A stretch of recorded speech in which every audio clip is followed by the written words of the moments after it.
in high echelons of governments all over the world, self-determinant. Like, this is so not complicated. The Palestinians have no self-determination.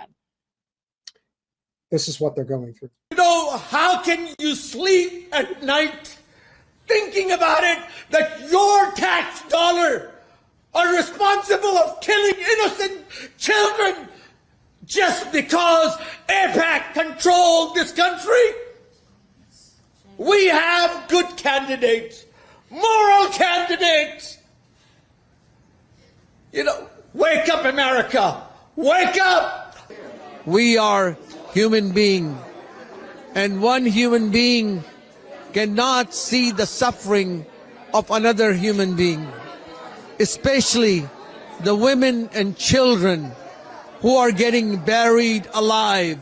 It has nothing to do with the Democrat or Republican. They also burned another family while they are sleeping, and the whole family died burning. This is in West Bank, by the way, years ago, and only one survived kid. His name is Muhammad that survived that, and it's protected by the Israeli terrorist forces. You know, I call them ITF, not IDF. Press, you gotta leave the area or you'll send the press.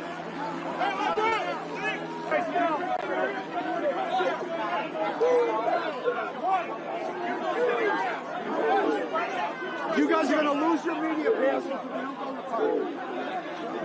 Right here. Leave her alone. I did that. Right. No, and that's something we can do. That's another reason I like the idea of keeping the podcast, is being able to get media passes and being able to do stuff like that. And this is what happened inside the DNC. Impossibility. Fair. Impossibility. We're in the grip of a once-in-a-century pandemic. If we love Joe Fine. Historic joblessness. Calls for racial justice long overdue.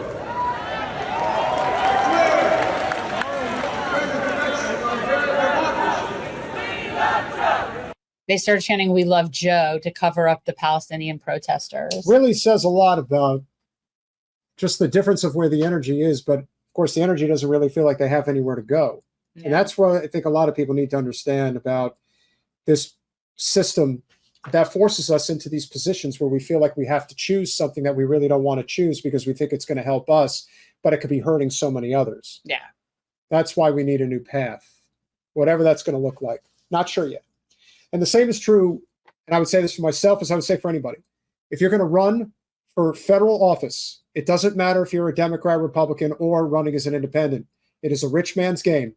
If you have the money, it's been proven by somebody as cuckoo for Cocoa Puffs as Ross Perot before the internet.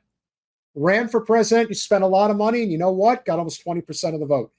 We don't have that now. Think about how cuckoo for Cocoa Puffs RFK Jr. is, and he's polling anywhere from 8 to 10%. Think about it.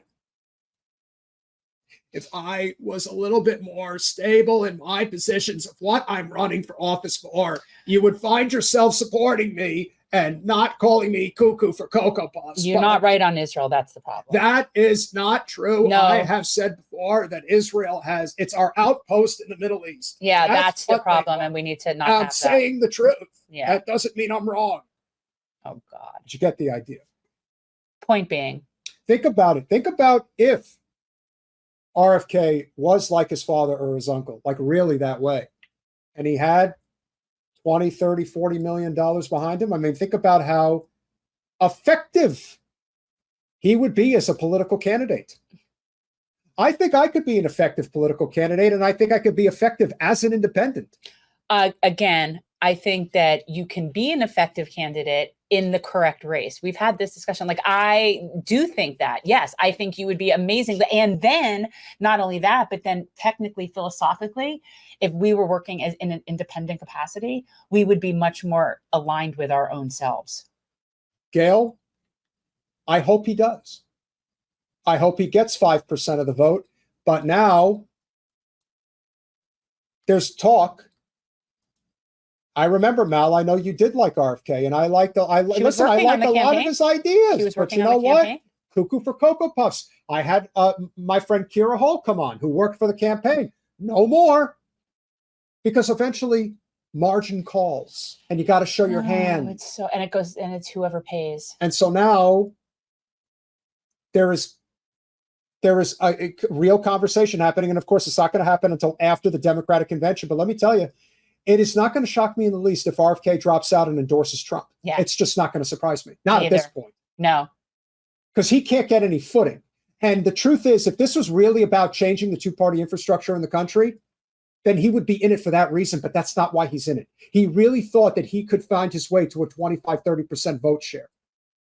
But it doesn't exist. Right. He was actually in it to actually win, not because he was trying to take a stand on the party situation. Like, I will most likely, like I've said, Jill Stein. yeah, I'm going to vote Green. I mean, look, It's Florida. if Dr. West is on my ballot, then that's who I will vote for. But I don't know. I don't know the ultimate outcome of who's going to be on the ballot. But most likely I will end up voting for Dr. Stein.